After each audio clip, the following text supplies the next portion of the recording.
The problem of obesity hits Black and Latino kids the hardest. Most often, obese children become obese adults. Tonight on Basic Black, we explore how culture and custom have contributed to the health crisis and whether attitudes are changing.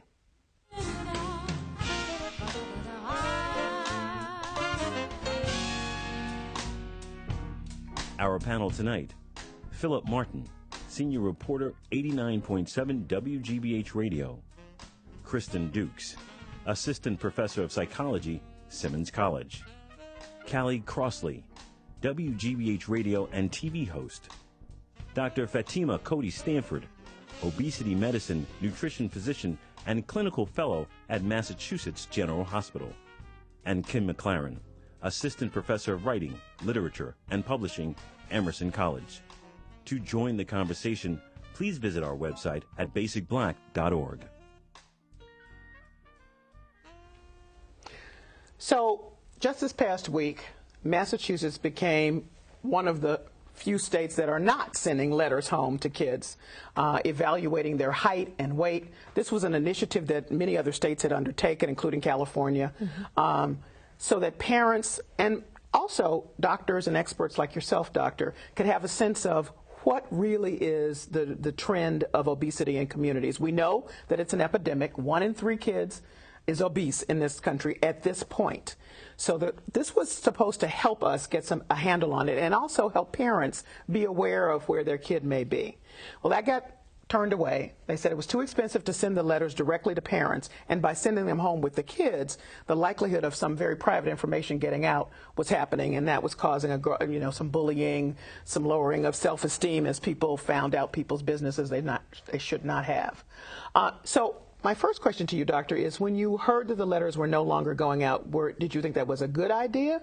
Or were you said that this was, you lost a way to sort of make a connection with parents around this issue? Well, I think that, first of all, there were some flaws with using the letters as the source for communicating overweight and obesity to parents. You were sending out a letter that just gave you this piece of information, but nothing about how to use that information to translate into better health outcomes for your child. So I found that to be problematic. Arkansas was the first state back in 2003 to start sending these letters out.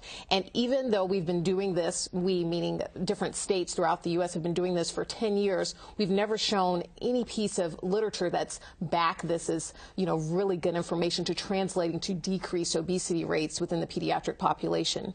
So I had some problems with the letters as a whole. I really think that when we're communicating issues that are built around emotional issues, especially obesity and overweight within the pediatric or adult populations, that should be communicated by a physician with information that can be given on how to make change with regards to that diagnosis. So I think from the school perspective, although from a policy perspective, it sounds like, oh, this is a good idea. I don't know if people really thought about the implications as it relates to bullying, as it relates to whether or not that can translate into better outcomes 10 years, 20 years down the road with regards to reducing obesity rates. Well, let me also put this on the table, because almost as soon as the Public Health Council, and that was the entity that decided that the letters would no longer go out, then another study came out saying, hey, look, we're having success here in Massachusetts because obesity rates have dropped. Now, is it significant as you looked at how those rates have dropped? How should we look at that? It's hard to say that one intervention correlated with these outcomes. So I think when you look at studies that say, well, if I, sit down 10 hours a day, that translates to higher obesity rates. Well, if I click on Google 10 times a day, that's more than what people did in the past because there was no Google. It's like you have to look at epidemiologic studies with a grain of salt because you have to look at what's the correlation and whether or not that was a direct measure at that given time. So, but whether or not it was that thing was a measure, yeah. The fact that the rates dropped, how do we? So I think that I don't think that we can use that one individual thing. Those letters going out, translating. So there are a lot of initiatives that have come out. Pediatricians have focused on specifically addressing overweight and obesity by distributing growth charts to parents at every visit. That's a preventive visit. So that's been a big thrust within the American Academy of Pediatrics. What if that was an issue that was evaluated? That's been a thrust that happened at the exact same time as these letters being distributed. So how can I say one was more to account for the drop? The question is we don't know what is, which is part of the problem. You can't just do all these initiatives without understanding them. I'm speaking as a mother. The emphasis from the pediatrician it increased dramatically in the past 10 years to the point that you're almost terrified to take your child to the doctor because you're going to get lectured if they gained a pound. So, I mean, you know, we have to be careful about this. Obviously, it's a huge issue, but I want to make sure that we are, as a community and we as a country, are not blaming the children and blaming the parents, because we also know that there are issues. I mean, we're going to talk about the cultural issues and the societal issues, especially in the African American community, but we can't overlook the impact of chemical, right? There have been studies that are more and more information coming out that it's actually chemicals in our diet, especially chemicals in our plastic, that are linked to obesity rates. So I think we need to look at environmental concerns. I don't know how solid those studies are, but I think it's clear that it's not simply cultural or behavior. It's that they're multifactorial. But you know, we have to do what we can impact, of course, which is behavior. Well, let's put culture on the table, Professor, because in communities of color that is a big issue, because what has happened so often is that, you know, lots of communities celebrate food. We celebrate food. It was our escape from a lot of other stress and tensions, and continues to be so. So how do you address that? How do you evaluate that, first of all? When I hear numbers like 1 in 3 kids, I know that's higher in Black and Latino communities. And some of that has to do with culture. I think my major concern, or the major concern of many psychologists, when we hear those numbers, is the reaction. So kind of like you were saying, the fear. Right. The fear of actually going to the doctor because you're afraid of the lecture, which is the opposite of what we want. Just the rate of obesity stigma within our society. So some studies report that obesity stigma is comparable to racial discrimination when it comes to how it is being perceived by others. It's being perceived that way in the workplace, in educational settings, even when people visit the physician, as you were pointing out. So I think it's really important on the culture side to disentangle the health message from the stigmatization message, and that it's okay to celebrate, as Cookie Monster says, cookies are sometime food. It's okay to celebrate. But it's also important that we incorporate healthier attitudes as well, because we can't miss that behavior-attitude connection. So along with that, so, you know, there's been a lot of focus on the kids, these letters and everything else, because, as we say, obese kids can turn into obese adults. But in communities of color, you know, very often larger-sized women do not feel the same kind of, you talked about the stigma, they don't feel that stigma. They're happier with themselves than are perhaps white women are at the same size. And that's long, you know, been a sort of cultural acceptance. Well, that evidence is actually debated at this point from a social psychological standpoint. So it was once believed that Black women did not experience the stigma of obesity in the same way. But for white women and Black women, there is a acceptable size within that spectrum. So Black women still do feel this pressure to look a particular way. So it's not that you are larger, it's that you're larger with a bigger buttocks, which is what some research shows. So there is still some pressure for Black women to look a particular way, or they feel that they should be looking in a particular way. So we're not out of the clear. The other issue is with disordered eating. So some disordered eating can be subclinical. So people. So when you say disorder, you mean like bulimia and bulimia, anorexia, these type of eating disorders that were originally found in upper middle class young white women. Well, Black women suffer from this disordered eating pattern also. It just tends to be subclinical and not recognized in the same way because we don't have the same physiology. So you don't see Black women with the physical markers of anorexia, but they still could be binging and purging and be bulimic.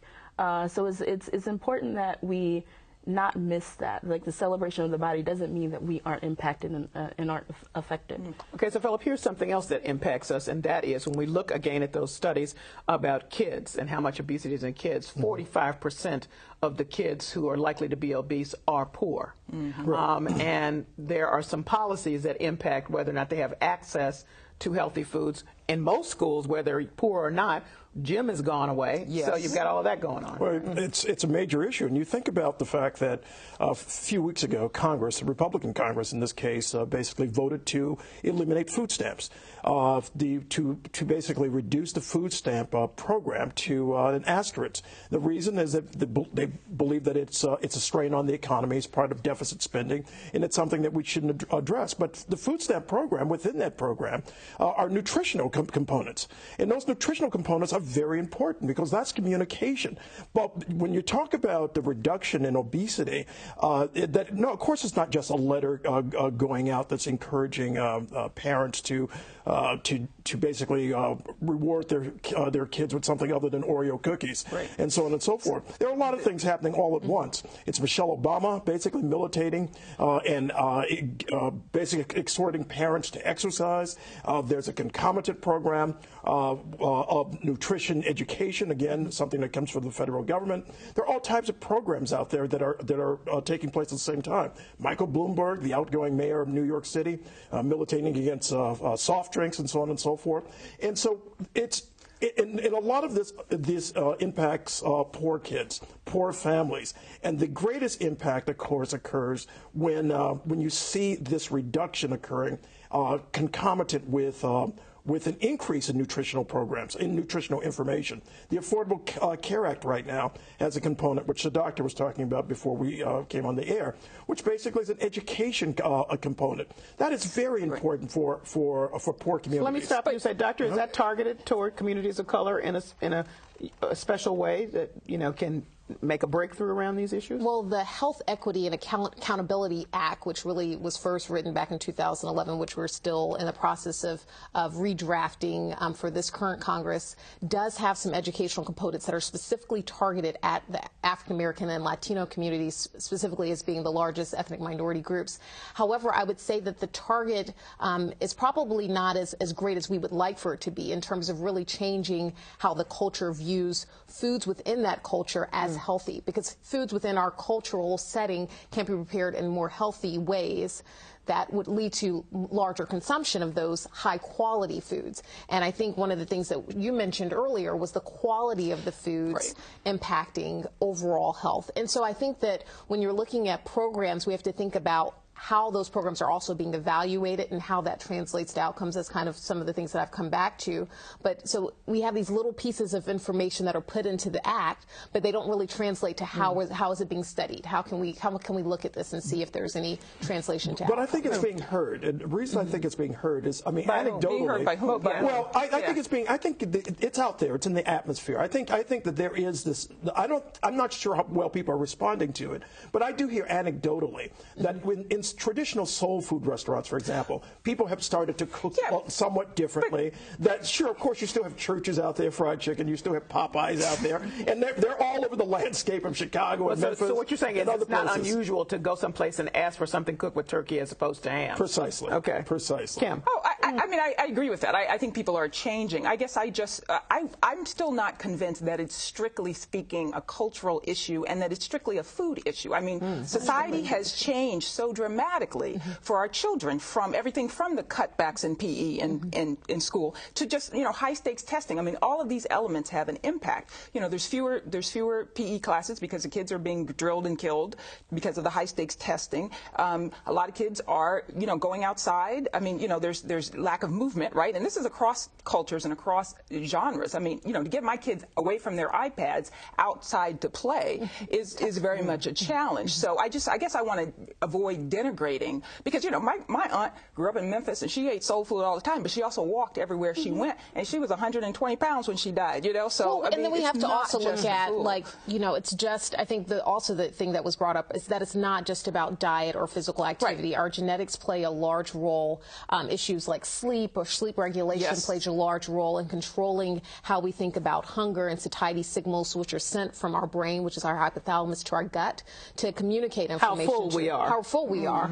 And when we're hungry. So there are so many other factors that we have to look at. And when I evaluate either a pediatric patient or an adult patient when they come to see me to talk about obesity, because that's all I do at the Weight Center, is I want to get an idea of what diet it's like, what exercise is like, what their sleep patterns are like? What's the quality of their sleep? What is their genetic background in terms of overweight and obesity? All of these things will play a role in helping me to determine how much one factor plays a role. And so everyone that's seen at the Mass General Weight Center that's over the age of 10 is not just evaluated by the physician, which I think is an important piece because I do that, but also by a dietitian and also by psychologists. And we make up the team that creates a recommendation for each individual patient. And that recommendation varies from person to person. It's not a cookie cutter. It's not for me to say that even two kids within the same family would have the exact same treatment recommendation and how we roll that out. And I guess that's what I'm talking about. I'm talking about, just to be brief, is that it's equally important as all those aspects is the narrative with which you present them, especially to children.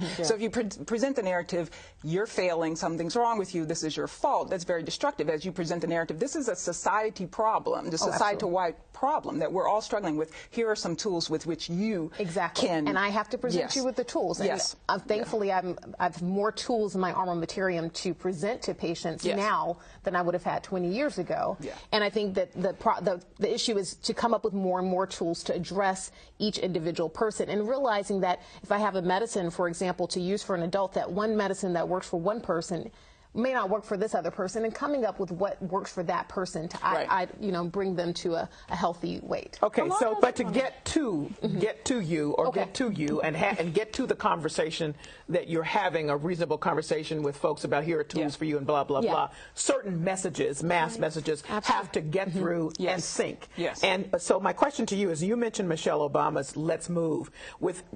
In terms of communities of color, what are the messages that have gotten through now around the issues of obesity? Well, I have serious concern that these messages are actually getting across. So it's really important to note the connection between attitude and behavior. So it's one thing to hear, but another thing to endorse a particular attitude. And if you don't endorse the attitude, there is no behavioral shift. And even if you endorse the attitude, it doesn't guarantee that there will be a behavioral shift, because there are other factors that come into play, such as the perceived control. So do I have control over the situation? So you talk about the tools. Well, do people feel they have the efficacy to use these tools? Because if they don't, then there is no behavioral change. What about the social norms? So what are the people around you? What are the people around you doing? Are they sitting down with their families and having healthy meals? Are they going out for walks? Probably not. So there are all of those factors that play into if there is change. So I'm concerned that we spend a lot of resources on these messages, but the messages actually aren't being received and accepted. And there is no endorsement of it, and therefore no change. Well, that's what I was trying to get to in terms of attitudes are changing. And I'm going to say that I probably live in a little bit of a bubble, because I'm very cognizant of some cultural movement that I see. So, for example, there is a novel called Ada's Rules. It is the lead character is a woman trying to lose weight, initially to keep her husband. It's a black woman, and then she realizes, wait a minute, let me try to lose this for me.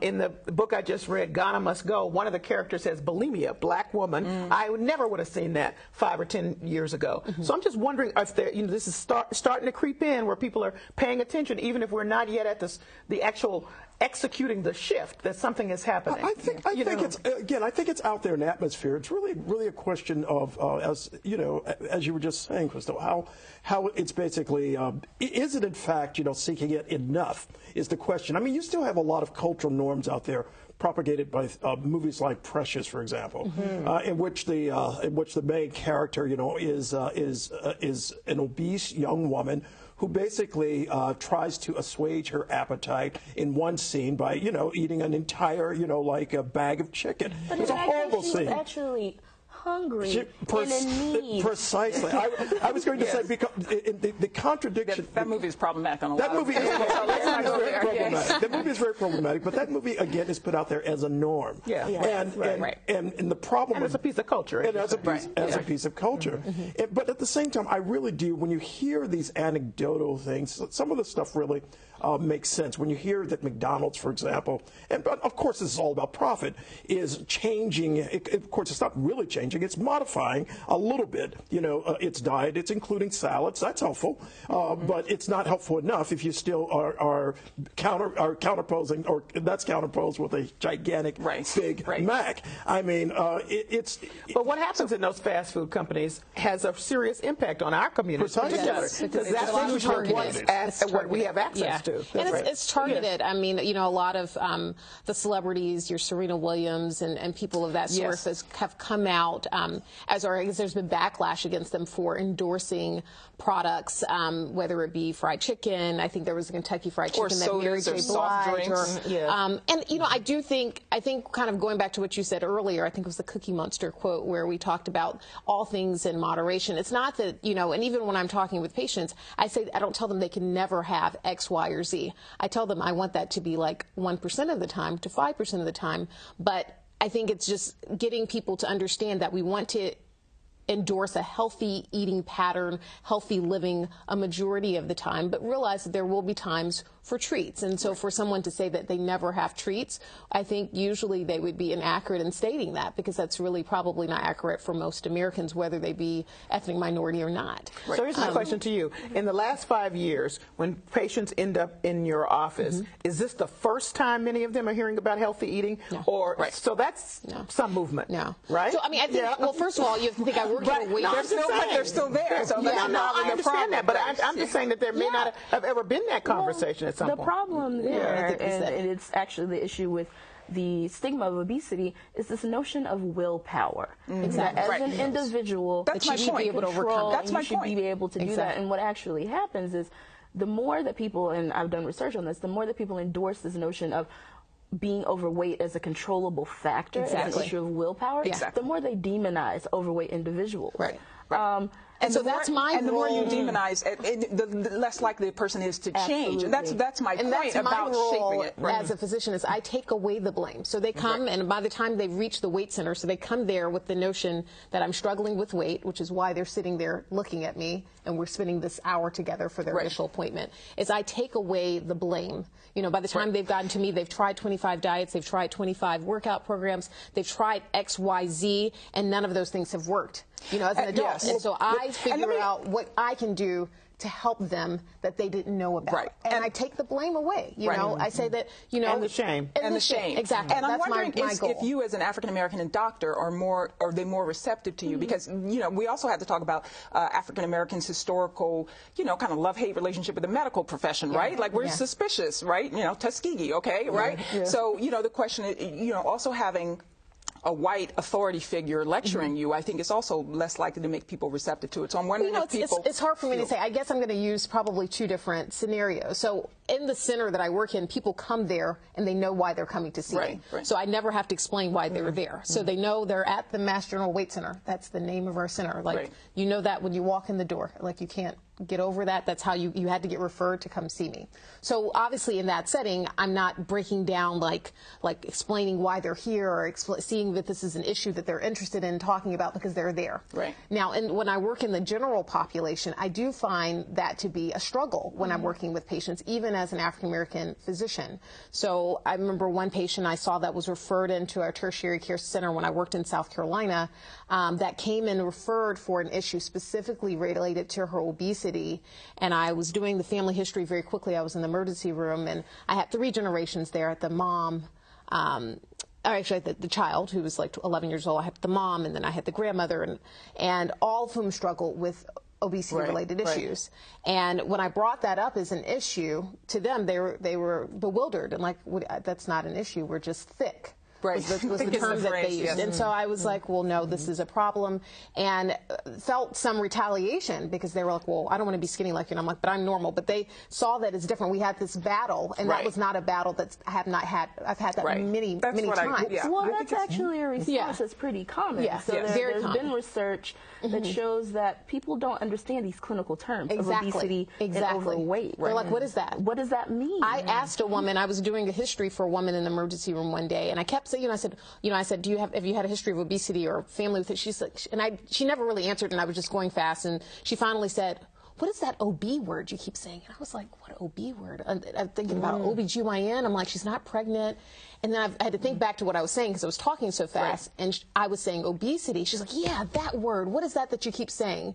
And I'm like, oh my goodness, she's totally missed the last 5 minutes because she didn't understand the word you were saying. One of the things the clinical standards. Yeah, what does that mean? What does it mean that I'm obese? Or she didn't even know the word to begin with. So yeah. Hold on a second. I just want to let everybody know this conversation continues online because it's so rich. So we're going to continue it. But one of the things I noticed is that even when people are receptive to losing weight, when they really want to lose weight, they come up against these practical realities. Working an overnight shift, you run right to Dunkin' Donuts. I've done it. Well, it's the circadian rhythm not disturbance. sleeping. It's awesome. There are recent studies showing this correlation between lack of sleep, and you can correct me if I'm lack of sleep, weight gain, and diabetes.